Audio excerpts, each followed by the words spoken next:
अमित शाह जी आप थोड़ा बैठे, प्रधानमंत्री जी के गुस्सा नहीं आता, आपको क्यों आते हैं इतना? किसी को गुस्सा नहीं आते, तो चर्चा की मुद्दा है। आप मुद्दों पे बोलिए सर, मुद्दा पे तो बोलते हैं सर। अविश्वास प्रस्ताव पर बोलते हुए भाषण के बीच में अधीर रंजन चौधरी ने केंद्रीय गृह मंत्री से क्यों कहा कि अमित शाह जी बैठ जाइए, प्रधानमंत्री जी को तो गुस्सा नहीं आता, आपको इतना गुस्सा क्यों आता है? आइए आपको बताते हैं दरअसल ऐसा क्या हुआ सदन में जो अधीर रंजन चौधरी को यह कहना पड़ा। दरअसल केंद्र सरकार के खिलाफ संसद में लाए गए अविश्वास प्रस्ताव पर बोलते हुए कांग्रेस के सांसद अधीर रंजन चौधरी ने गुरुवार को मोदी सरकार पर जमकर हमला बोला। वहीं जब अधीर रंजन चौधरी अपने भाषण दे रहे थे या बोल रहे थे तो उसी समय पीएम मोदी भी सदन में पहुंच गए। इसी बीच कांग्रेस सांसद अधीर रंजन चौधरी ने कहा कि अविश्वास प्रस्ताव की ताकत देखिए कि हम पीएम को सदन तक खींच कर ले आए।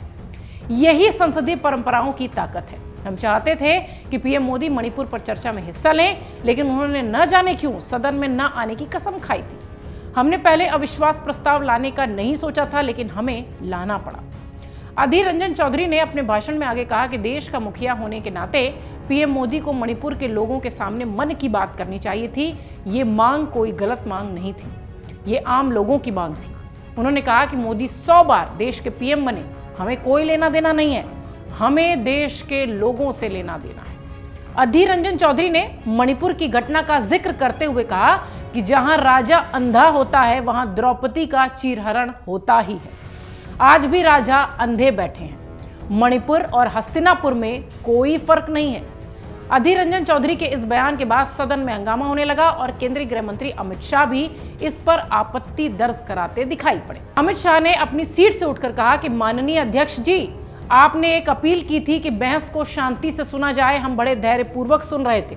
उन्होंने कहा कि ब्रिटिश की कार्य पद्धति हमारे संसद में अडॉप्ट की है, पूरे देश का अपमान किया है, हम चुपचाप बैठे रहे। हमारी संविधान सभा ने ये पूरी प्रक्रिया तय की है, हमें स्वीकार है। इसके बाद गृह मंत्री ने कहा कि माननीय अध्यक्ष जी, इसके बाद भी विपक्ष के नेता अनर्गल बोलते हैं। अभी ये जो प्रयास कर रहे हैं, उनकी पार्टी ने उनको समय नहीं दिया, आपने समय दिया, उसमें कुछ स्कोर करना चाहते हैं। मगर इस सदन की एक गरिमा है। देश के प्रधानमंत्री जी के बारे में जिस प्रकार का ये उल्लेख कर रहे हैं, मुझे लगता है कि यह विपक्ष के नेता के लिए शोभा नहीं देता। अमित शाह ने आगे कहा कि आपको उनको या तो कंट्रोल करना चाहिए या तो ट्रेजरी बेंच के एमपी भी ये नहीं सुन पाएंगे। वहीं अमित शाह के इस बयान पर कांग्रेस के सांसद ने कहा कि अमित शाह जी, आप बैठ जाइए, प्रधानमंत्री जी को तो इतना गुस्सा नहीं आता, तो फिर आपको इतना गुस्सा क्यों आता है? आपको बता दें कि अविश्वास प्रस्ताव पर चर्चा का आज तीसरा दिन है। अमित शाह ने बुधवार को अविश्वास प्रस्ताव के खिलाफ जवाब देते हुए सदन में कहा था कि मैं पूरे देश को बताना चाहता हूं कि प्रधानमंत्री ने हिंसा की खबरें देखते ही मुझे रात 4 बजे और अगली सुबह 6:30 बजे फोन किया था।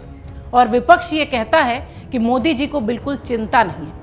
हमने 3 दिन तक लगातार काम किया, 16 वीडियो कॉन्फ्रेंसेस की, 36,000 सीएफपीएफ कर्मियों को तुरंत राज्य में तैनात किया, वायुसेना के विमानों का इस्तेमाल किया, मुख्य सचिव और डीजीपी को बदल दिया। हिंसा शुरू होने के 24 घंटे के अंदर कार्रवाई की गई। अमित शाह ने जिस तरह से मणिपुर के मामले पर अपनी बात रखी है, सरकार की तरफ से बात रखी है, निश्चित ही वो एक जवाब के रूप में देखा जा रहा है। हालांकि अधीर रंजन चौधरी का अमित शाह को यह कहना कि बैठ जाइए, आपको इतना गुस्सा क्यों आता है, पीएम मोदी को तो गुस्सा नहीं आता, ये सोशल मीडिया पर ट्रेंड करता हुआ वीडियो है। अमर उजाला अब आपके टीवी पर भी। अपने स्मार्ट टीवी पर YouTube पर सर्च करें अमर उजाला, चैनल सब्सक्राइब करें और देखें ताजा खबरें, वो भी HD क्वालिटी में।